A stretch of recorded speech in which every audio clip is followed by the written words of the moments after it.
You are listening to the Boss Experience Podcast, a podcast with conversations about business growth, self-development, and maintaining a mindset to achieve business success. My name is Michele Davis, and I am a business strategist and coach, and I am your host. Let's get started. Welcome to another episode of the Boss Experience, the podcast that helps you turn your expertise into an online coaching business that replaces your 9-to-5 income. My name is Michele Davis, and I'm your host. And in today's episode, I'm talking about how to have a pipeline of prospective clients for your online coaching business. Coaches and consultants often believe that clients will naturally sign up for their services and enroll in their programs. And they think, if I have a website or maybe if I post enough on social media, do enough lives, I'll have a line of people waiting to work with me.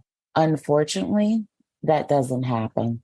And when that happens, people basically have three choices. They either continue to be stuck, they get the help they need, or they just quit the online business anyway, concluding that it's not going to work for them. And that's not really a fair statement when you haven't even given yourself a chance to make things work because you never, ever got the help that you needed. So I'm hoping today's episode helps someone establish a process in their business that enables them to get the pipeline of clients that they need to actually stay in business. So if you've been studying sales, you've probably heard the 3 C's of sales before. And depending on who you're listening to, those 3 C's may mean different things. So the 3 C's I'm referring to are capture, convert, and close. When we think about those 3 C's, it's the essential part of our sales process. It sounds simple enough, but there are so many elements that kind of go into, what it means to capture, what it means to convert, and what it means to actually close. And so because I work with people that are newly, launching a coaching business or coming from long careers, they don't know anything about sales and they don't know about this whole capture, convert, and close 3 C's. They haven't studied sales. And so I simplify it for them. And I break it down into 5 key areas when it comes down to taking someone from a client lead to actually enrolling in your programs and services. So my process is actually a 5-step process. And that is attract, entice, connect, close, and nurture. When you think about just the 3 C's alone, it really doesn't give a full picture of what needs to happen in your marketing and sales process. And so I've found by working with people that they need something a little bit more simplified to give them kind of a big picture overview. And then if they're working with me personally in my business mentoring program, we dive a little deeper into just how to implement those 5 key steps into their business. When you're juggling work, family, and your own business aspirations, the last thing you want to worry about is what's for dinner every single night. Then when you add on the endless supermarket trips, hours spent in the kitchen, and the money wasted on takeout, it can really take a toll on your precious time and budget. And let's not forget about those picky little eaters in our household that never seem satisfied. But fear not. I recently discovered Cook Unity, and it's been a total lifesaver. Cook Unity delivers restaurant-quality meals prepared by local chefs right to your doorstep. And guess what? You get to choose the delivery schedule that works best for you, so no more stressing about meal planning or cooking every night. With Cook Unity, all you have to do is heat and serve. It's that simple. And the best part? You can customize your meals to fit your dietary preferences. Whether you're into high protein, carb-friendly, keto, paleo, or any other diet. Just a click of a button on your computer or phone, and voila. Oh, and did I mention that the meals from Cook Unity are priced the same as your average grocery bill? It's an absolute steal. And the best part? Even my picky kids love the selection and taste of the food. So it's a win-win for the whole family. So here's the deal. If you're ready to reclaim your time and simplify your weeknight dinners, give Cook Unity a try. And as a special offer for Michelle's The Boss Experience podcast listeners, you get $50 off your first order. Just visit DeBossExperiencePodcast.com/Cookunity to claim your discount now. Trust me, you won't regret it. That's DeBossExperiencePodcast.com/Cookunity to get your $50 off now. Now back to the episode. So the first key element in your marketing and sales process is attract. So your ability to attract someone and to get their attention is all about messaging. You have to put yourself in a position to attract people. You have to be consistently putting yourself out there in some way, shape, or form. And so posting on social media randomly is not going to allow you to have a pipeline of clients. You have to have an overall strategy to attract people to you so that you can take them through the rest of the steps in your sales process. And the other thing is too, your messaging has to speak directly to one audience. You can't create messaging that speaks to the masses because you can't help the masses. So develop the right message and understand who it is you're trying to attract. And this process will be much easier for you when you attempt to show up online and market your business.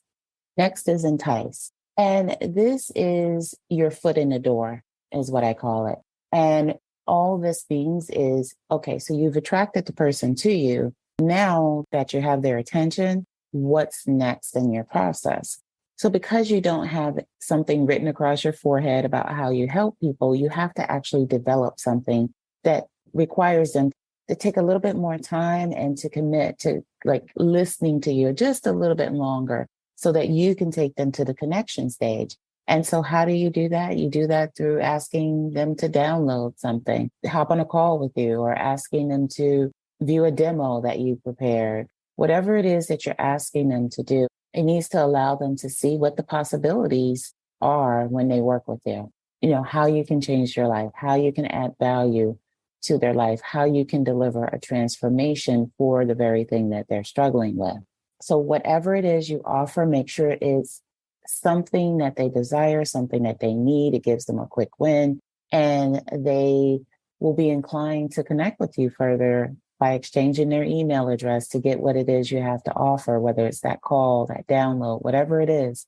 Make sure it's enticing enough that they'll want to take a little extra time to get to know more about you, because at that point, they're kind of raising their hand and saying, hey, that sounds like something I want to learn more about. Tell me how you can help me.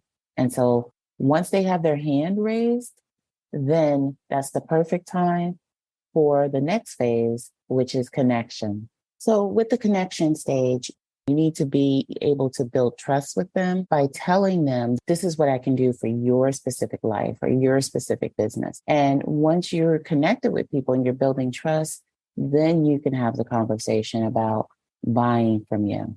So make sure whatever format you choose to use to connect with people, that you give them a sample of your expertise, your capabilities, you build trust, likability, so that they want to work with you and they'll want to hear how much that costs. And then there's the close. And this is where you ask for the sale and you pitch your offer. Usually in the marketing world, people talk about things ending here, but this is actually the beginning of a new relationship with your client. In the closing stage, this is where you tell them what they receive and what the investment is that they are going to need to make to work with you. And in this stage, you don't just want to tell people the price. You need to ask them for the sale. You need to ask them to get started. You need to ask them to take the next step. And you do that by asking them, are they ready to get started? Will they be paying in full today? If you've done the other steps correctly, this isn't a high pressure situation. So you ask for the sale, you be quiet, you wait for a response. And two things happen at this stage. Either they sign on and they work with you, by paying, whatever your price is for your service, or they have objections. Your goal is to overcome their objections. And you want to already have in mind what possible objections they may have so that you can actually come prepared to this stage when you're trying to close them with responses and a strategy to overcome their objections. If you're able to close your client and they enroll in your services today, great. But if you're not, then I want to just advise you to not end the relationship there. This is where a lot of entrepreneurs drop the ball because they think if someone chooses to not buy with them or do business with them on that particular day, that's it. There's no more communication with the person, and they never ever kind of make it to that next critical phase in their marketing and sales process, which is the nurture phase. And the goal here with the nurture phase is to stay top of mind with both people that have bought from you in the past and have done business with you in the past, as well as people that didn't work with you. Because just because someone doesn't make a decision to work with you on that given day, especially when you're talking about high value, high ticket services, doesn't mean they won't decide to work with you in the future.